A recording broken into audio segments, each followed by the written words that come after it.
The first known report of the aircraft to be used in the transportation of patients was made to the Surgeon General of the Army in 1910. And two officers at Fort Barrancas, I found out that this was down at Pensacola,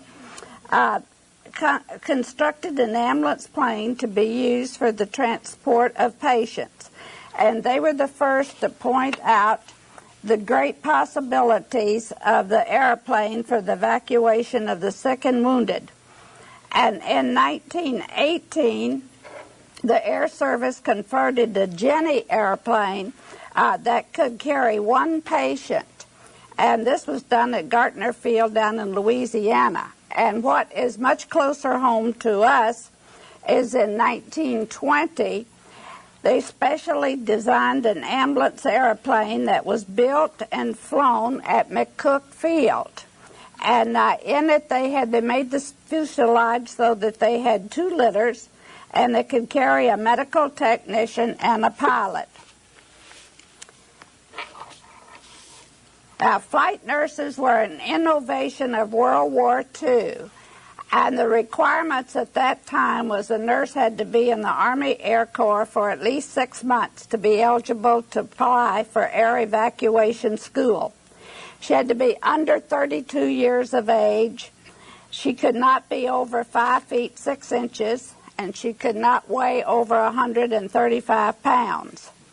An air evacuation school at this time was a 9-week course in aviation nursing at Bowman Field, Louisville, Kentucky. The course was divided into 3 parts of 3 weeks each. The first 2 courses covered a review of medical and military subjects, and the subjects that were peculiar to air evacuation of the sick and wounded.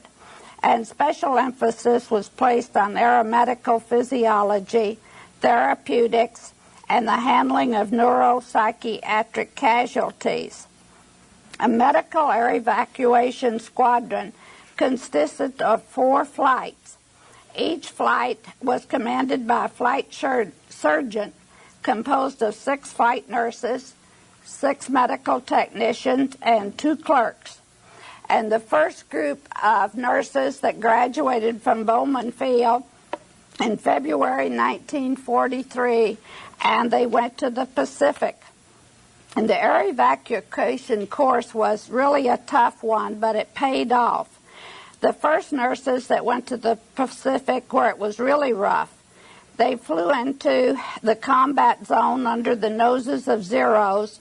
They crouched long, dark hours in foxholes, sweated out blistering beach hell bombardments, and came up with a kind of courage that brought smiles to the faces of the sick and wounded. They say that there are no atheists in foxholes, but occasionally there were ladies. And when you saw one or came across one, it's a safe bet that they were a flying nurse of the air evacuation service. I went to air evacuation school at Bowman Field in January 1944, and then graduated in April 1944 with a pair of gold wings. And this was the symbol of the air evacuation school at Bowman. And I say it was a tough course. You have to remember, too, that most of us were city gals, and we had never really done any type of bivouacking or putting up tents or that sort of thing. And we learned to put up tents. This was your gas mask bit. And we had to do our duty out on the firing range. We had to take apart and put back together both carbines and .45 revolvers. And you didn't really have to make, fortunately, any type of score. That I always got Maggie's drawers, as they called them, because I never could seem to hit the target. But it was to familiarize you with this type of arms. Is that your Wilma? Yes. Mm-hmm. And we had to learn to drive jeeps over the obstacle courses. We had to learn to drive weapons carriers. And this is, now you have to remember that at that time, many people did not have cameras, and film was really difficult sometimes to get. So when you took pictures, you took a great many of them of yourself, or had them taken of yourself or your friends, because that's what your families wanted. And this is a series of types of outfits that were given to us, or I should say loaned, I guess. Those were fatigues. These were summer flying suits, which we never got to wear. These were winter flying suits, and you can see we got goggles and helmets. And these we did. It was very cold, and particularly flying in the C-46, the pilots, they'd had so much problems with them, they were scared to death to light the heaters. And we wore the jackets and the boots. We never wore the pants that I can remember. But last week we were up at Findlay at the big antique mall, and Meredith comes out from one of the cubby holes holding up the dirtiest, worn-looking pair of these winter flying pants. And they wanted $265 for them. Yeah. And this is to say there again was the summer flying suit. And this is the type of things that were issued to you. You had, of course, she had a web belt that fastened around her waist, and that held first aid kit, a canteen, a holster for the .45, and that sort of thing.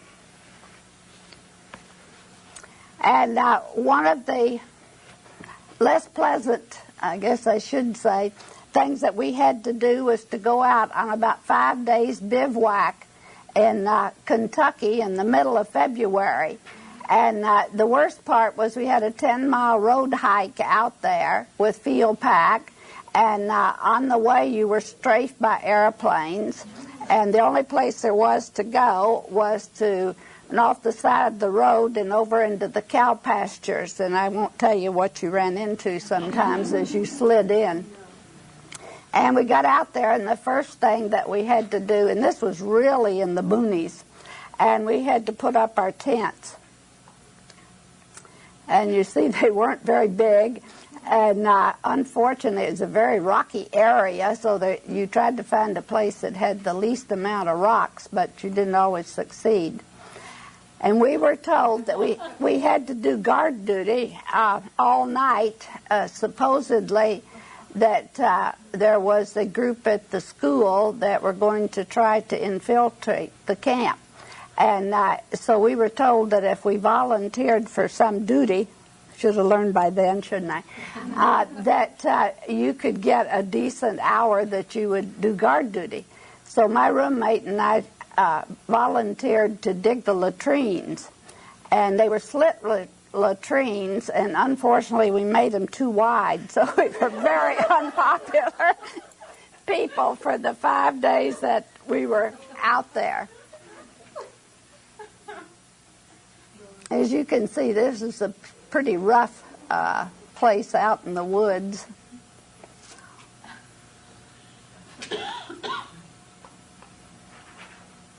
And this was the chow line, and I think that the best thing in the chow was probably the hot coffee, because all the pictures I have, everybody's drinking coffee. And this was the wash area. Most of us spent 5 days without attempting to worry about whether we were dirty or not. And this shows you just tried to put on all the clothes you could in layers, even including the helmet, because it was so chilly, just plain right cold. And this is the happy faces when bivouac was over, and we were, I think they brought us back in trucks so we didn't have to walk. This was one of the other things that you had to do to be a flight nurse, and this was the infiltration course. And unfortunately, it had rained for several days before we were sent out to do it. You can't see it, but they had barbed wire stretched across here every few feet. And you had to crawl under the barbed wire, and you could only lift it. I've forgotten how many pounds it was you could put on there, but not very many. And if you got over that, and the worst part was your helmet was getting full of this mud, so you had to raise it up further to get that big helmet under. And then it would go off like it was a bomb, and it would throw mud and water all over you. And at the end, you had to fall into this bitterly cold pond of water. And, of course, they were standing up there yelling at you saying, you too can be a flight nurse. And this is coming back from the infiltration course. As you see, we were a pretty dirty lot. And we got back to the barracks, and they came out with hoses and washed us off as much as they could get of the mud off with cold water. This is a return. I think by that time we had been cleaned up a little. Then we went up in the oxygen chamber. You went up to 20,000 feet without oxygen, and then you went up to 32,000 feet with oxygen. I have no idea what they take them up to nowadays. Do you? Anybody? Okay, this shows you several of the different methods of loading an airplane. And that's Wilma Rossi in the white shirt, about the third litter over. And they had hydraulic lifts here, but we also had to learn to carry these litters ourselves with patients on them. And this shows where you moved them from ambulances to the airplane.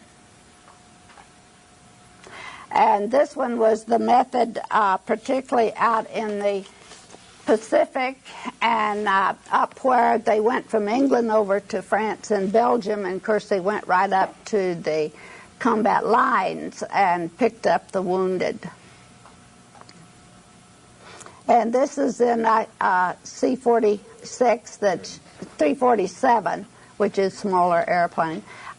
With the flight nurse. As you can see, it was a pretty jungled mess. You didn't have room for much of anything.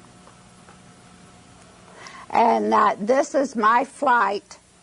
And the 5 girls, the one in front, the first one, joined us later. But the other 5, we started out at Seymour Johnson in Goldsboro, North Carolina. And we'd all put in for air evac school. And fortunately for us, one of the nurses in the ahead of us, who was the first lieutenant, went in the class ahead of us, and she was made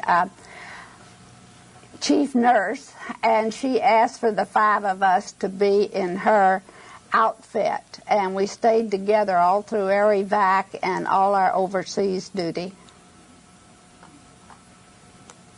This was graduation. Delightful day, April the 14th, 1944. And this was the flight nurse's creed that you were supposed to live by. And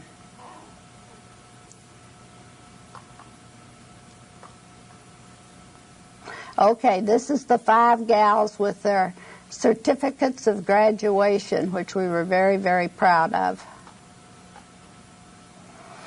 Okay, we were kept at Bowman Field for just a short time because they thought we were going to the southern France invasion, and they didn't have that many casualties. So we were flown down to Charleston, South Carolina, where we boarded a hospital ship called the Chateau Theory and sailed on the 2nd of July. And we spent 18 days on the Atlantic. And you have to remember, hospital ships did not go in convoys. They went by themselves, and they had a big red cross painted on the top, and you prayed a little and hoped that the Germans observed it. We did see one submarine, but that was all. And we got to Oran, Algiers, and where we thought we were to disembark. And we stripped our bunks and dressed in our combat gear, including your helmets and your gas masks, and waited on deck while our doctors went ashore. And they came back hours later. Nobody knew where we were to go or what they were to do with us. So the ship was going up to Naples, Italy, to pick up wounded, and so we stayed with them. And we got to Naples, and they put us in a bombed-out school building and down the waterfront, and there's no windows, no water. You had Lister bags. If you've ever tasted Lister water, you only want to taste. And it turned out this was a red light district, and all the prostitutes were hanging out the windows to see us, and we were all hanging out the windows to see the prostitutes. And after supper, they told us that we would be leaving the next day for Casablanca. So we made all the military nightclubs in Naples. And the best one was one called the Orange Club, and it had been Mussolini's favorite. And it was up on top of, well, you'd almost say a mountain, and it was in terraces, and it overlooked the harbor and Mount Vesuvius. And the harbor was just full of those barrage balloons like we have down here to keep the Germans from bombing it. And that night we walked with a few escorts clear across Naples in the blackout. You know, when you're that age, you don't have any better sense. And then we went to Casablanca. And first we were housed in civilian apartment houses, and until we were put on flying status. It was about 3 blocks to the general hospital, and we'd walk down and take care of the air evac patients that came in. They had about 3 patients a day from Italy that came in.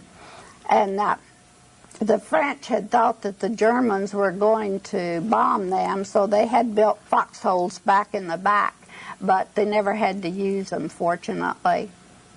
And these were our maids, and every night you had a girl usually assigned once a week that she, I guess you'd say, shook them down to see if they were carrying away anything, because anything that was American in those days was worth a small fortune. And then we were put on flying status, and we were moved out to what they call Cazes Air Base.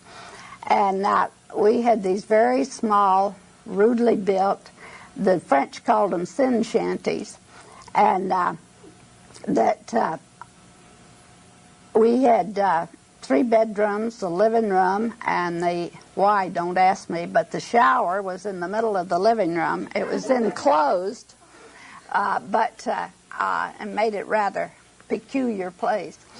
And we had a wood stove back in back, and we had a Italian POW, this Francisco, and really his job was to cut the wood to burn in this little wood stove, which would heat the water for our showers. Well, Francisco was a little lazy, and he soon discovered that there were many first and second lieutenants running around the base that would be happy to come over and chop wood. So he didn't do much of chopping. And in Casablanca, we had 2 flights that stayed there, 12 nurses, and out of there you flew to the Azores. And you flew on 54s. They were what they call contract carriers, and they were United, American, and Pan American. And after the Battle of the Bulge, the Azores were swamped with air evac patients. And if there wasn't a nurse to relieve you, you went either to Newfoundland, which was about 10 to 12 hours To the Azores, it was about 6.5, 7 hours, depending on weather.